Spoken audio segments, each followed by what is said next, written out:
Since the Apollo 204 accident, we have made thousands of changes in the suit.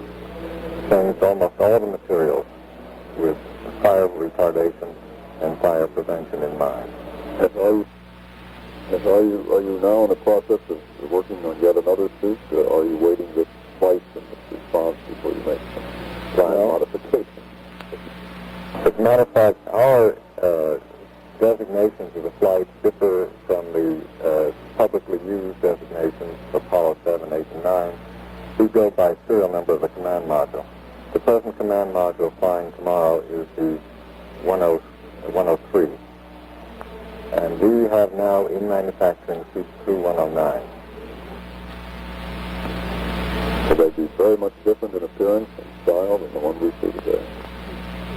No, I think that you would be hard-pressed to tell the difference. Do you make one suit per astronaut, or do they have a wardrobe? Have a wardrobe. The usual amount of suits for one flight would number about 15. We have the prime crew of 3 and the backup crew of 3. The prime crew have 3 suits each. One is their flight suit, then they have a backup flight suit, and a training suit. Let me get back to conclusion, because we're just about out of time, Mr. Shepard. Are you optimistic about the flight tomorrow? Are you worried about any possible malfunction, either up there or down here? No. No, I'm very confident. I think it's a very thoroughly tested system, and I think that we have every chance of success, and I would certainly wish them luck on this trip.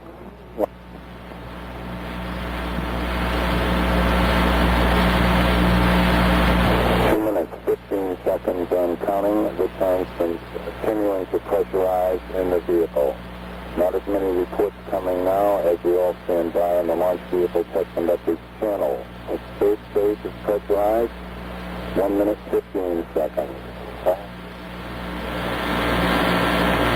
Propellants pressurized at this time as we come up on the 60-second mark on a flight to the moon.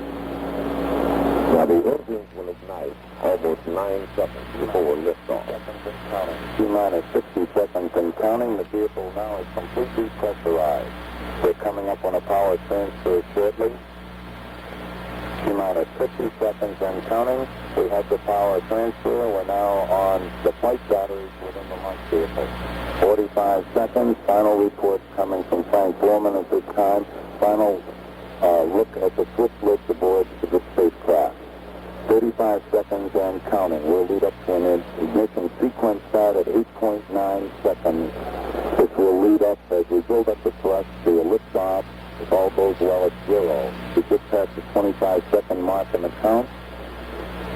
20 seconds. All assets will still go at this time. T-minus 15, 14, 15, 12, 11, 10, 9.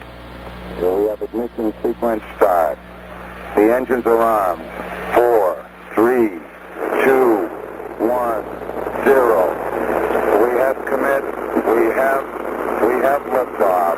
Liftoff at 7:51 a.m. Eastern Standard Time. We have cleared the top. Start clear. 13 seconds.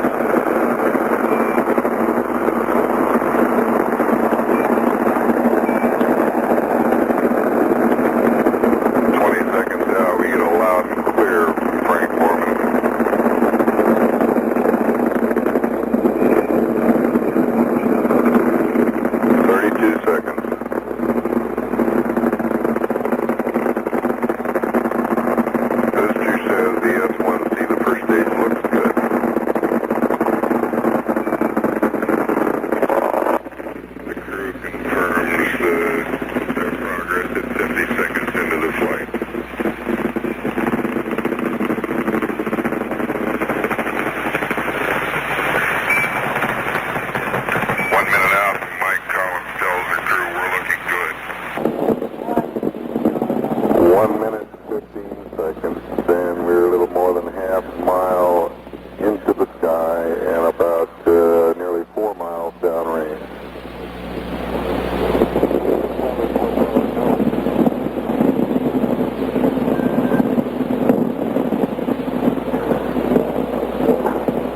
first stage separation is scheduled to come at about 2.5 minutes into the flight. So we ought to get a good 1 minute for 40 seconds. All looks great.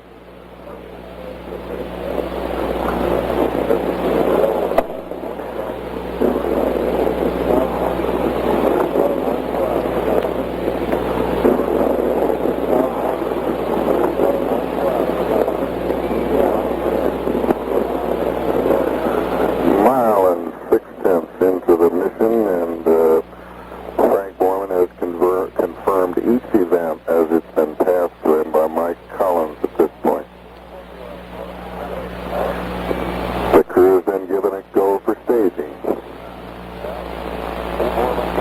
Inboard out on time, Frank Borman says. The inboard engines. 2 minutes, 25 seconds.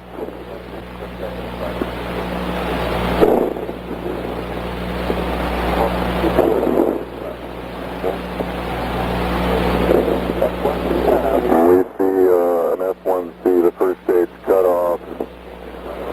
S2 has ignited, we can confirm.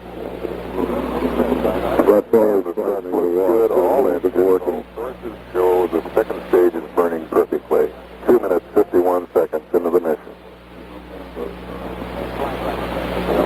And the first booster has done its work and now falls backward. It's 3 minutes into the flight. The range safety console has been released at the gate. 3 minutes into the flight, we're 50 miles high and about 10 miles downrange.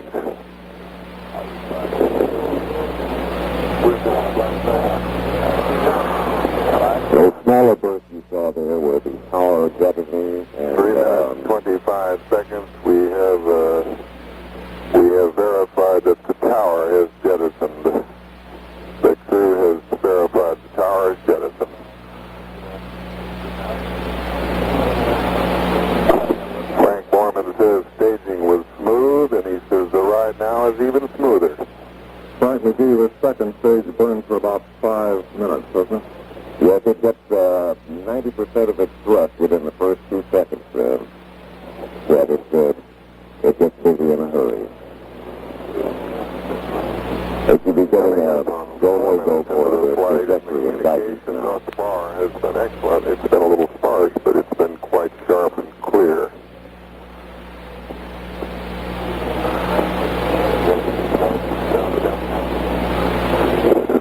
Miles altitude and about 20 miles or more downrange. Where are we getting this picture, Frank? Is this from that airplane? No, this is from an Air Force camera, tracking camera. And there is a plane up with a camera in it. We hope maybe we can get a shot from it. Right.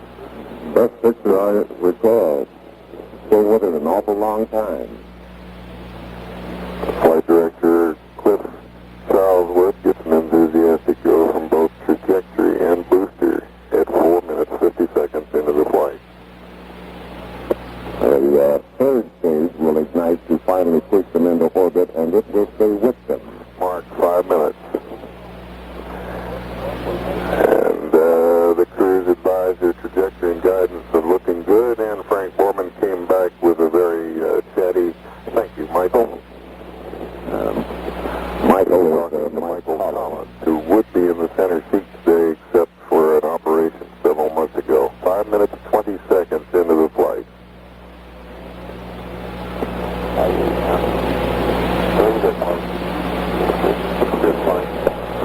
We have lapped into an animation of 300 miles down flight. range. We're nearing 100 miles altitude, and everything looks just grand. We've lost sight of the spacecraft itself. We will use this animation to show the remainder of the sequences.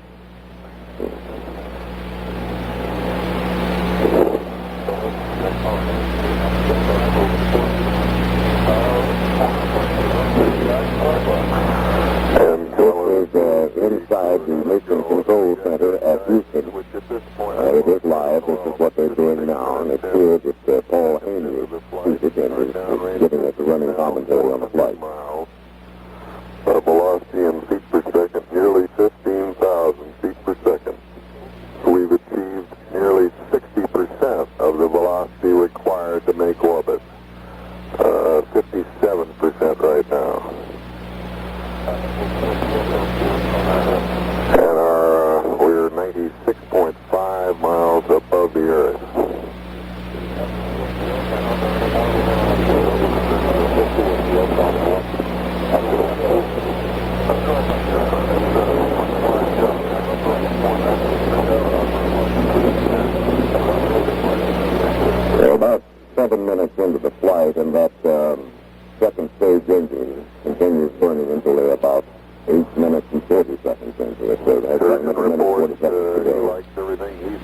125,000 horses. We'll kick them up to 17,400 miles an hour. 9% of the velocity required. We're 920 miles downrange.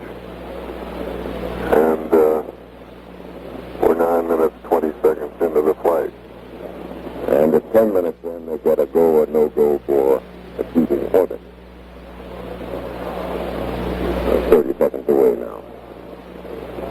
Flight dynamics officer says our altitude is nominal, which is the typically conservative word for very nearly a perfect mission, as nearly as we can observe at this point. By old correction, 225,000 pounds of thrust. We've now gone to what we call mode 4. If any trouble should develop now, we would go ahead and burn into orbit with our service propulsion engine.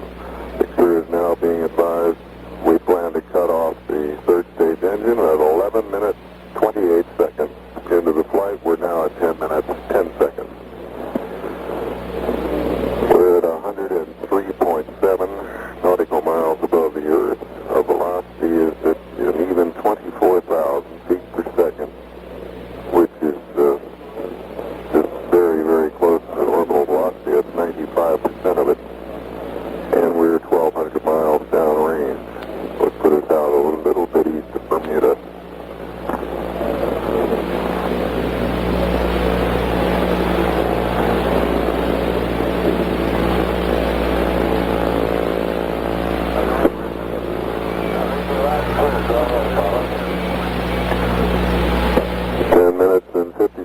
And we've heard from Bill Anders for the first time. He simply said, "How do you read Houston?" And he gets a looking good back from a looking good comment from Mike Collins. The combination detectors accurately as we can the reports that we get on what it really looks like up there. And you'll notice that the plane trailing away from the third stage doesn't appear to be too large. They tell us that in space it doesn't appear to be too large. 5 minutes, 20 seconds. It is furious. We should by now have a cutoff for the third stage. Reporting a reading on one of his many gauges. We have Seco, says Frank Warman. Seco and I would call it 11 minutes, 30 seconds. That means that would be an estimate. 11 minutes, 30 seconds. Our launch digital data shows our velocity now 25,577 feet per second. The data now has been reduced, and we show an altitude of 102.5. They are indeed in orbit.